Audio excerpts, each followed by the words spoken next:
Okay, on to the next segment of the problem of political authority. What you doing, Skippy? Come on over here. You're a good boy. You're such a good boy. Okay, so we're again on the chapter, The Psychology of Authority. This was an excellent chapter. Okay, he says, in this chapter I review some evidence from psychology and history, both about the attitudes and behavior of those who are subject to others' alleged authority, and about the attitudes and behavior of those who are in positions of authority. These findings are fascinating in their own right. They also bear, in at least two important ways, on the skepticism about political authority. Where are we at? Defended in this book. For one thing, psychological data bear on the question of how much trust we should place in our intuitions about authority. For another, psychological data bear on the question of how desirable or harmful it may be to encourage skepticism about authority. So, I think, very interesting question. And yeah, okay, here's where he goes. And I never really thought of this objection. So when I first read it, and it seems kind of obvious when I read it, but when I first read it, I was like, okay, now how would I answer that? And then he goes on to demolish the objection. But so the subsection is the appeal to popular opinion.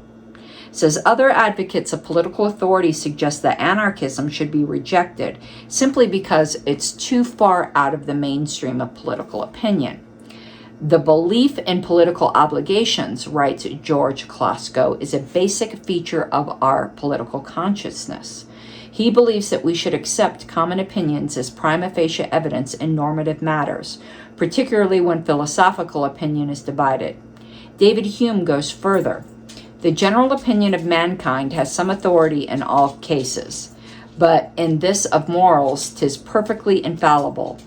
If there is no political authority, it is natural to ask, then how have so many people come to such a firm belief in it? Is it not more likely that I and the handful of other anarchists have made a mistake that almost everyone else in the world has? Now, that's a great question. To put it more simply, not very many people agree with me, and perhaps you, if you also are an anarchist. But even if you're a libertarian, come here, Skippy, stop barking at the door. Come here. And it does take a particular, perhaps, I'm not saying this is necessarily true, but you need to consider a form of hubris to think that you got something right that so many other people got wrong. And come here, Skippy. And what do you use? Come here, I'll keep petting you. And what do you use to explain this?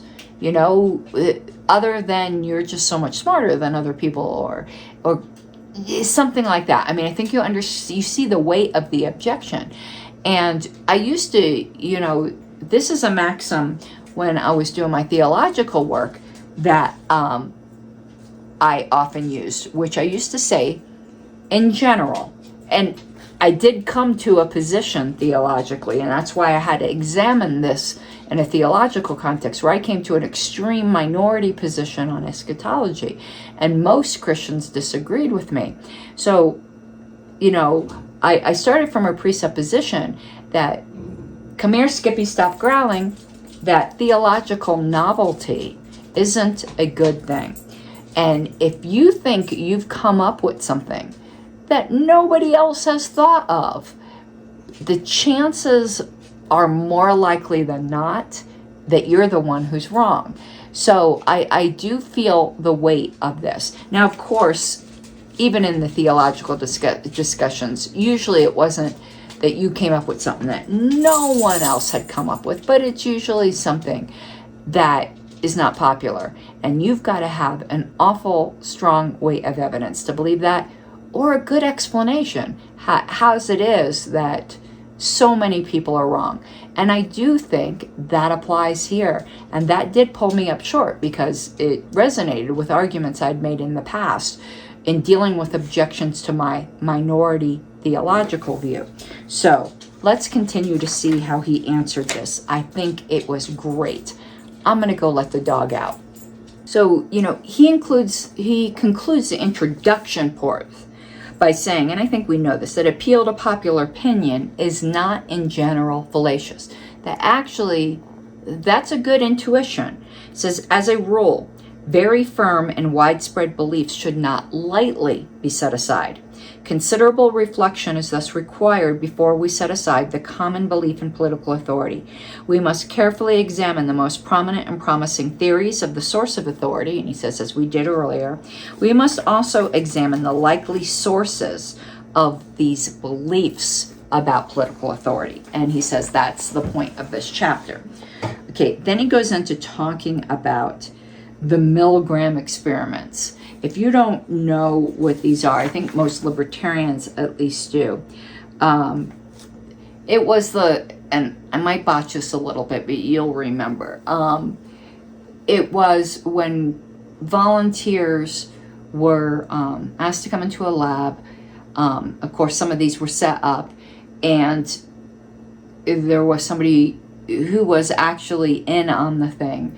That was the student, while other people were the teachers, and those were the people who didn't know what was going on.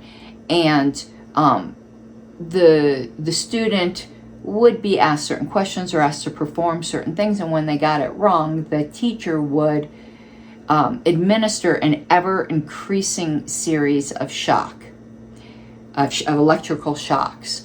And even up into ranges that, if it were real, would have killed somebody. And the reason they were willing to do it was because of the authority of the experimenter, who would say things like, you must continue, when they expressed any kind of hesitation. And while all of us would think we would have refused, even the people in this experiment, they would have thought they would have refused, but they didn't. They complied. So, and it's the learner. It was like teacher and learner, but I think you understand. And the learner would actually scream and cry out in pain. And a lot of the people that were brought into this experiment continued to administer what they thought was was electrical shocks. And it says, post-experimental interviews established that subjects were convinced that the situation was exactly what it appeared to be, and that the learner was receiving extremely painful electrical shocks.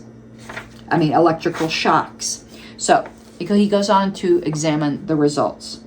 Milgram's experiment shows something surprising, not only about our dispositions to obey, but also about our self-understanding.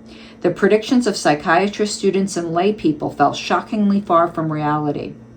In the actual experiment, 65% of subjects complied fully, eventually administering the 450-volt shock 3 times to a silent and apparently lifeless victim. Most subjects protested and showed obvious signs of anxiety and reluctance, but ultimately they did what they were told. Milgram followed up the experiment with mailed surveys to participants. Despite the stress involved in the experiment, virtually no one regretted participating. Those who hear of the experimental design without having participated usually think people will not do it, and then if they do it, they will not be able to live with themselves afterwards. But in fact, Milgram reports obedient subjects have no trouble living with themselves afterward, because these subjects, by and large, rationalize their behavior after the fact, in the same way they rationalized it during the course of the experiment. They were just following orders. And then this leads to a section, the dangers of obedience. It says, just as none of Milgram's subjects would have decided on their own to go out and electrocute anyone, very few Germans would have decided on their own to go out murdering Jews. Respect for authority was Hitler's key weapon. The same is true of all the greatest man-made evils. It says it's possible that such institutions also serve crucial social functions and forestall other enormous evils. But even so, in light of the empirical facts, we must ask whether humans have too strong a disposition to obey authority figures. This brings us to a closely related lesson suggested by Milgram's results. Most people's disposition to obey authority as far stronger than one would have thought at first glance, and far stronger than one could possibly think is justified. So he continues with the unreliability of opinions about authority. Once a person has been subjected to this authority and has obeyed, the distortion of ethical perception continues. The subject continues to find his actions justifiable or excusable on the grounds that he was just following orders, even though no one outside the experiment would agree. And then he gives the obvious parallels to Nazi Germany. And then he says, history records many similar cases. During the Vietnam War, an American Army unit carried out the massacre of hundreds of civilians at My Lai. Is that how it's pronounced? My Lai, I think, right? And one of the most notorious war crimes in the nation's history, defenseless women, children, and old men were gathered together and shot en masse. Again, the soldiers involved pled they were only following orders. One soldier reportedly cried during the massacre, yet continued firing. The widespread acceptance of political authority has been cited as evidence of the existence of legitimate political authority. But the psychological and historical evidence undermines this appeal. He says, now suppose hypothetically that all governments were illegitimate and that no one was obligated to obey their commands, except where the commands line up with pre-existing moral requirements. The psychological and historical evidence cannot show whether this radical ethical hypothesis is true.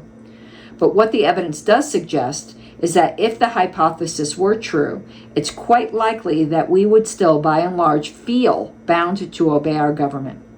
That is likely because even people who are subject to the clearest examples of illegitimate power still typically feel bound to obey.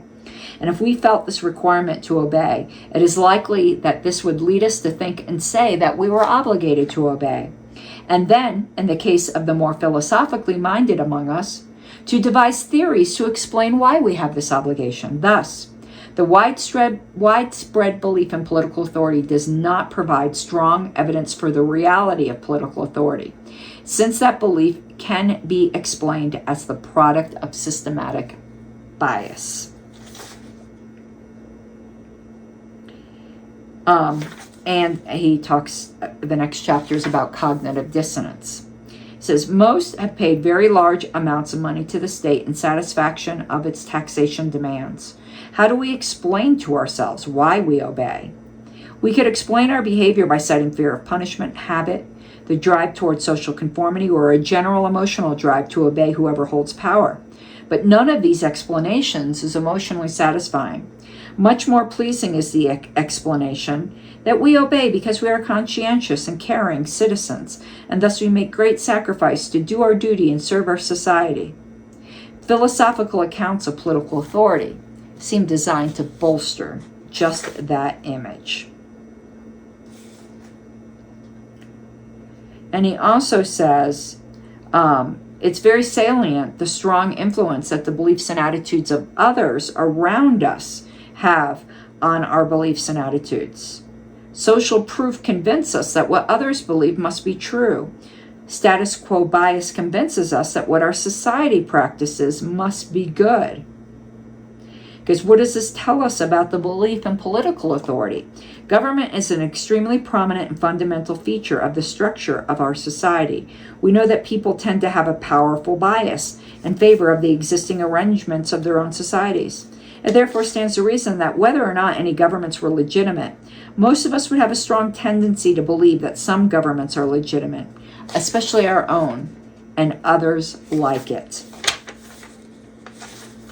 And I'm looking, because, I do break these up. Yeah, there's quite a bit left. We're about halfway through this chapter, so I'm probably going to finish it tomorrow, because I like to maintain my enthusiasm in the recounting. So, yeah, you'll probably see a change of costume. Maybe not, though. I probably might wash this tonight because I like using this shirt when I go out to do my door knocking. I'll be back. It won't seem like any amount of time to you because it will be all edited into this video, but it'll probably be a day. Okay, back, and I've been the queen of the messy hair lately, but let's continue where we left off. All right, the power of political aesthetics. And this is something I've thought about quite a bit. I'm sorry. Look, a bird, my ADHD. This is truly powerful. And I don't think a lot of, need a soda, don't think a lot of people consider this. So it says, modern governments rely on a rich collection of non-rational tools, including symbols, rituals, stories, and rhetoric, to induce in citizens a sense of the government's power and authority. This sense of authority is emotional and aesthetic rather than intellectual, but it can be expected to influence our conscious beliefs through our intuitions.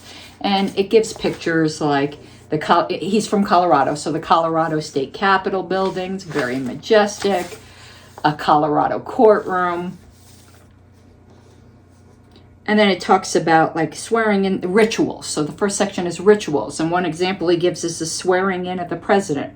He said the swearing in ceremony is mostly for emotional effect. It is like a magic spell that confers power and authority on the new president so that just as he completes the words of the oath, the person is converted into a president. It says everything proceeds in a specific, he's talking here in the courtroom, in a specific preordained order. None of these things is demanded by the utilitarian requirements of a procedure designed to decide whether or how to punish someone. Their function is to ritualize the whole process. It says the process must not be seen as just a group of people who have decided to hurt another person because they don't like something he did. And other sections in here talk about authoritative language. I mean, I think we're very familiar with that. Now, here's where this is going to trigger status. Stockholm Syndrome and the Charisma of Power. And he gets into a very good discussion of Stockholm Syndrome. Now, I know we kind of use that as a meme, but I actually do think Stockholm Syndrome applies to this wide belief in the rightness of the state.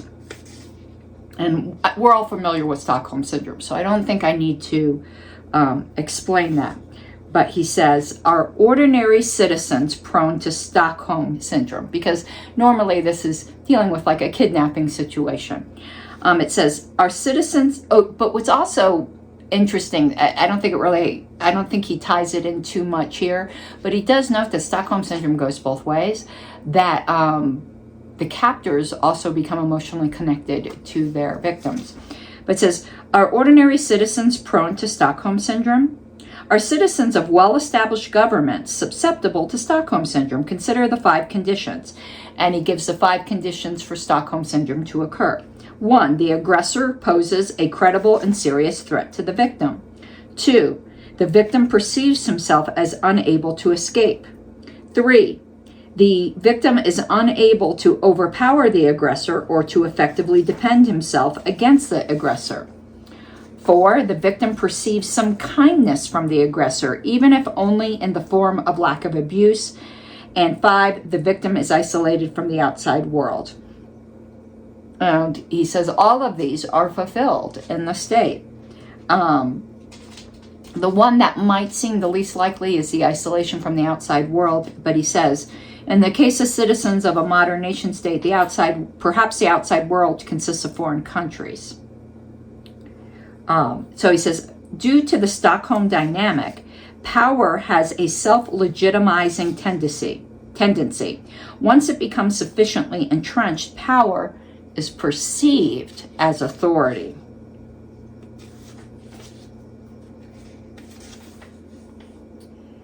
And he gets into the Stanford prison experiment again, which I think a lot of us are familiar with. He says, one lesson to be drawn is that psychologically, power is self-validating. Because in the Stanford experiment, the assignment of prisoners and guards was completely arbitrary.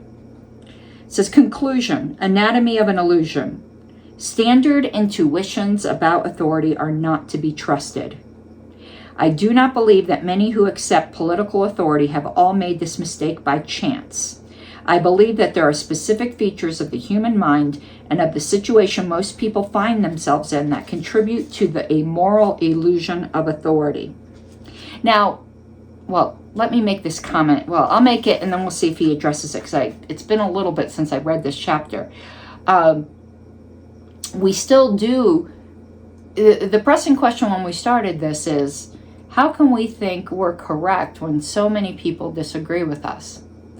But there's a corollary to that, and we'll see if he addresses it, because we only got a page left. Maybe he does later on in the book. If, again, this is a feature of the human mind, and I do think he's proven that in this chapter, or at least provided a compelling case, how did we escape it and most people didn't? Are we better? Like, that is something you need to consider, because the chances of us being better are nil. So why? Was it a circumstance of just the outside world, luck? Or is it a feature just of certain personality types? It says, throughout history, our forebears have been subject to widespread moral illusions. For instance, that women were inferior to men, or that dark-skinned people were inferior to light-skinned ones. The suggestion that we are still subject to some moral illusions today should therefore surprise no one. That suggests an answer to what I just said. For most of human history, these sorts of beliefs have the belief in slavery has been nearly universal, though it might not always be light-skinned people are superior to dark-skinned people, but in each culture there has historically always been some form of racism. In Africa, if someone's born an albino, they're treated with suspicion and as inferior. It exists in every culture. It might be reversed. It might be other inherent characteristics rather than skin color. So it says, overcoming an illusion often requires seeing why things might appear as they do, even if the way they appear is false. For instance, so what I was getting to is, but we all did come out of that illusion, but not all at once. There were vanguards of it. Is there something about human evolution that it's almost a social, I don't want to say contagion because that has a negative implication, but something that a few people come to the realization of and more, because we've certainly seen that in America with libertarianism. If, in fact, our view is the correct moral one in the next step in political evolution, which I believe it is, a social evolution. So it says, for instance, in overcoming the belief that the sun orbits the earth, it is important to see why it would appear that way, even if the sun was not moving, but instead the earth was rotating. Likewise, in overcoming the illusion of political authority, it is important to see why it might seem to us that there is political authority, even if in fact no state has ever had genuine authority. I have suggested in this chapter that human beings come equipped with a strong and pervasive pro-authority biases that operate even when an authority is illegitimate or issues illegitimate and indefensible commands. Due to a general status quo bias, once a practice or institution becomes established in some society, that practice is likely to be viewed by the members of that society almost automatically as normal, right, and good. None of this by itself shows that existing political institutions are illegitimate, but it strongly suggests that they would be accepted as legitimate even if they were not. Theories of authority devised by political philosophers can plausibly be viewed as attempts to rationalize common intuitions about the need for obedience, where these institutions are the product of systematic biases. So he doesn't answer the question, at least in this chapter, that I asked. But I think I kind of provided an explanation. We certainly have seen this happen in history with other widespread delusions. So the next chapter is called, What If There Is No Authority? And it's not a John Lennon song. That's chapter 7. Let's see how long it is, like we do as we're looking ahead. Oh, this is a long one because it ends part 1. So it goes for 40 pages. So this is going to be a long one. All right, but we will get to it. We will pitter patter. Let's get at her. Yes, that's my Letter Kenny reference. Till next time.